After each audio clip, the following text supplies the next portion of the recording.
But I'm going to invite Jared to come up first. Timothy Initiative, what began as a training program in Asia,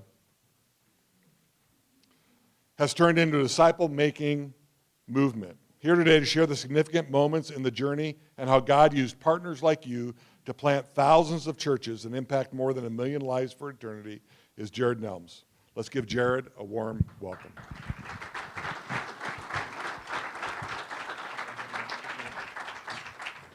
All right. Can you guys hear me okay? Yeah. These short mics don't work for my 6'4" frame. I'll try to lean over slightly. Well, it's a pleasure to be here with you. I'm excited and honored to be able to share this morning about what God is doing around the world through the Timothy Initiative. So we started as a small ministry out of a local church down in Florida, and really with the heart of getting the gospel to every people in every place. And Timothy Initiative comes from 2 Timothy 2, verse 2, which says, okay, a few people know it. Don't try to look it up and act like you knew it. Basically, Paul said to Timothy, all the things that I've taught you, all the things that I've modeled for you, we've walked together, you've heard me preach, you've heard me teach, you've seen me care for others. All these things I'm entrusting to you, not only for your sake, but also that you can do the same with faithful men, and that they can do the same with others also. So in that verse, there are 4 generations of disciples. Disciples making disciples, making disciples, making disciples. That's really the heartbeat of our ministry. If you don't hear anything else, disciple making is the central part of the heart of God, and it's the center part of the Great Commission. That's what we're after together until we get to every people in every place. So that's a little bit about us, but I wanted to begin with a question and see if you can figure out what this number represents. Does anybody know? You're going to hear a lot of numbers today, okay? This is maybe one of the most sobering numbers that exist. This is the number of people that will die today without Christ. You can fit about 2 packed SoFi stadiums filled with people at the Super Bowl. Imagine 2 stadiumfuls of people every single day are going to die and spend eternity without Christ. That's a sobering number to begin with. But it's the reality that we face every single day, and the majority of these people have lived their entire life never once hearing the name of Jesus, never once having a chance to respond to the gospel. So I want to begin with a question. Did anybody respond to the gospel the very first time you heard it? Anybody? What about the second time? Anybody? The third? The 10th? Okay, the third. We got a third. The third. Okay. Most of us, we didn't respond to the gospel the very first time. It took a few times, or many times, or hundreds, or if you're like me, a pastor's son, maybe thousands of times. It takes some time usually for people to respond to the gospel. And you've heard many stories from many different ministries, but the reality exists that today 154,937 people will die without Christ, and the majority of those have yet to hear the name of Jesus one time. So the world today can be divided into 3 blocks, if you will, and the one I want to focus on today is the unreached world. That's 41% of all of the people in the world live in what's known as the unreached world. And are you familiar with the term unreached people group? Let me see a hand. Okay. Unreached, well, that's basically everybody. Very good. Unreached basically means there's really no chance for those people to hear the gospel unless someone is going to take it to them. So the unreached world is 3+ billion people. And what's interesting about these people, 86% of them don't personally know another Christian. Think about that for a minute. 86% of the 3+ billion people don't personally know a single Christian. So that begs the question, how can they possibly encounter Jesus? Where are they going to hear the gospel? It's a sobering reality. So what's being done to reach them? As a whole, with this understanding, with this knowledge, the missions world, the church world, has mobilized only 3% of the workforce and 1% of the missions dollars to try to reach this 3+ billion people. The people with the greatest need receive 1% of all of the missions money. We as Americans spend more on Halloween costumes for our pets than we send to reach the 3+ billion unreached peoples in the world. So what is it like to be in the unreached world? Watch this short video. The unreached world. More than 3 billion people. They have no church bells or church choirs, no Christmas carols, no decorating Christmas trees or opening presents on Christmas morning, no Easter egg hunts, no Easter dresses, no Good Fridays, no raised on the third day, no conquering death, no He is risen. There's no God is love or God so loved.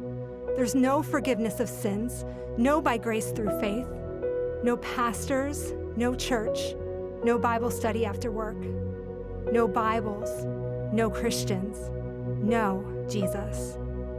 And so they wait.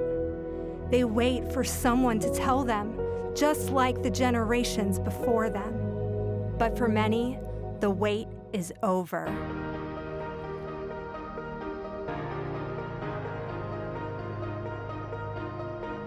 Disciple makers around the world are serious about finishing the task that Jesus gave us 2,000 years ago, to reach every tribe, every tongue, every people, and every nation.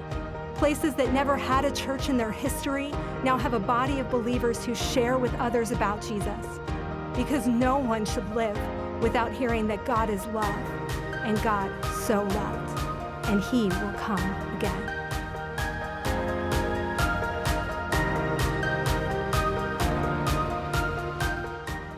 I think it's a basic human right to know the God in whose image that I've been created. Don't you? There's still so many people that are yet to know. So that's kind of our focus. There's lost people in Orange County. There's lost people everywhere we go. But there's a special priority from our ministry's perspective to prioritize the unreached. So in a nutshell, we've created a bullseye to keep us focused, because there's a lot of different things that we could do with our time and our energy. This helps us prioritize the things that God has called us to. So if you look at the bullseye there, we've got kind of 3 key rings circling the world.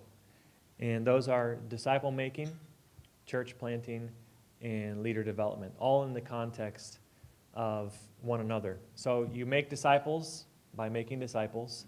As disciples are made, they begin gathering together, churches are formed. As churches are formed, discipleship continues, leaders are developed in order for disciples to multiply and churches to multiply. And when it's done in the context of the majority world and the places where the unreached peoples are, it's very easy to spread the gospel from one village to the next. And when it's done in partnership with the local church and indigenous people, you don't have to go through a lot of the hoops and obstacles of language, of culture. All of those things are much easier to address when you're working with the boots on the ground and the local people in the local language. That makes sense, right? Yeah. So that's kind of what we do. A few stats, I'm not going to read through them all, but this is kind of our impact over the last 13 or so years. It's been quite a ride to see what God has done around the world.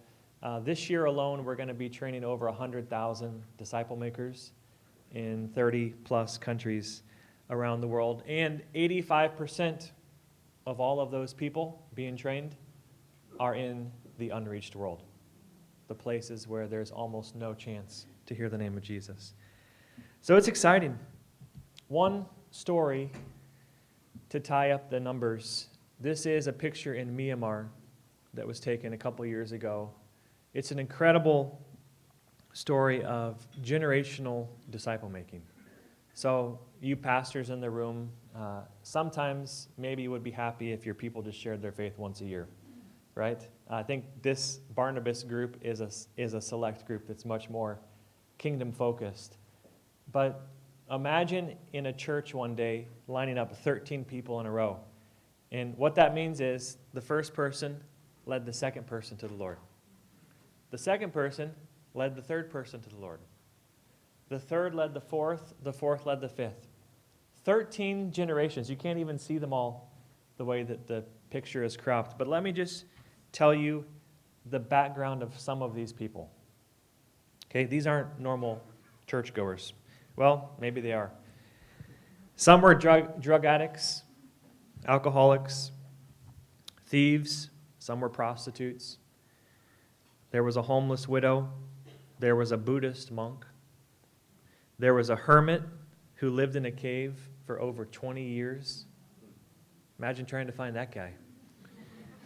Multiple demon-possessed people just in these 13 stories. It's incredible.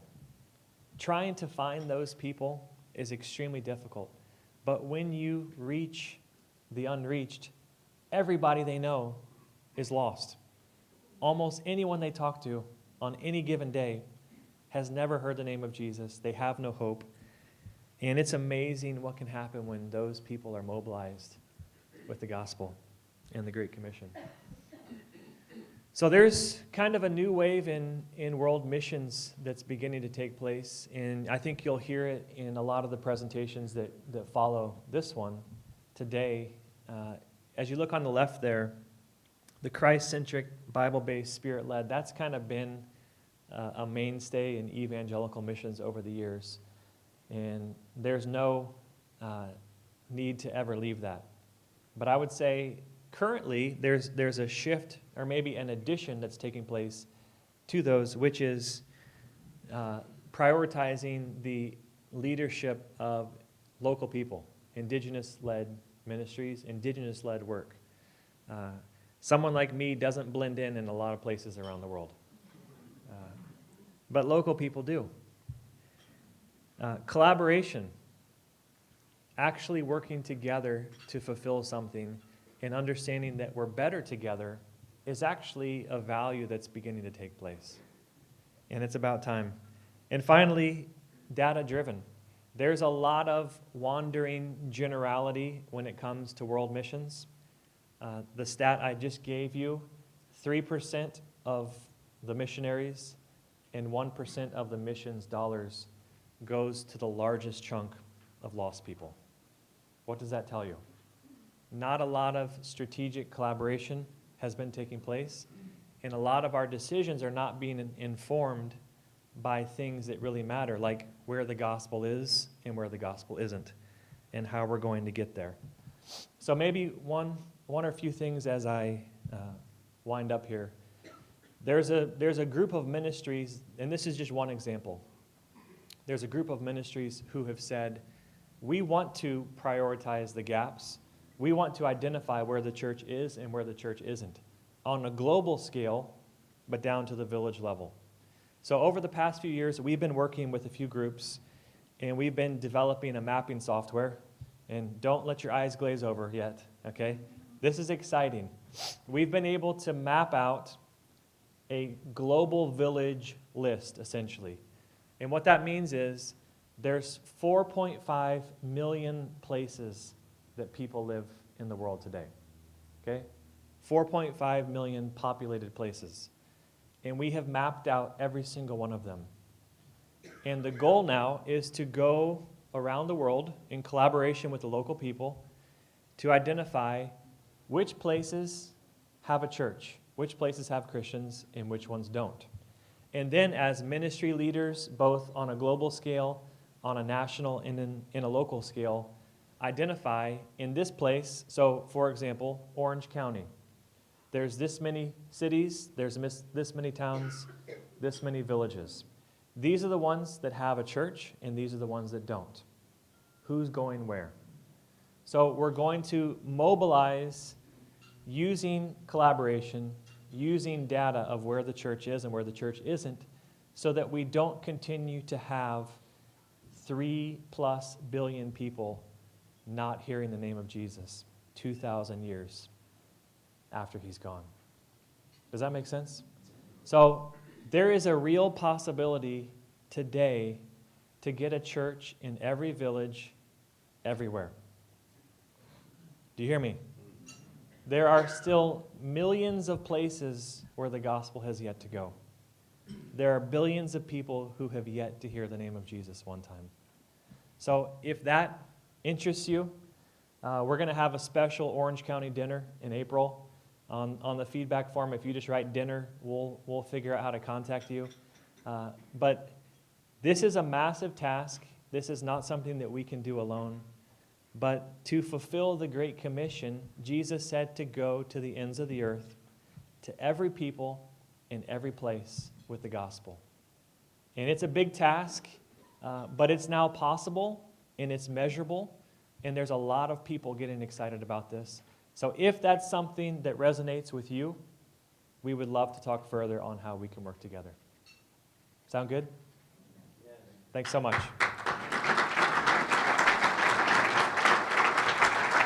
Okay, let's pray. Father, I just thank you for Jared. What an incredible image. This idea of generations, of one person telling another and telling another, and the reality is all of us in the room, we have the opportunity to be a part of that. We don't have to just look at the slide. We get to be a part of that. Father, thank you for the Timothy Initiative, and thank you for Jared's leadership. And thank you today for those that will choose to get involved and figure out how to help further this, a church in every village. That's a great goal, Father. Thank you. Amen. Thank you, Jared. Thanks.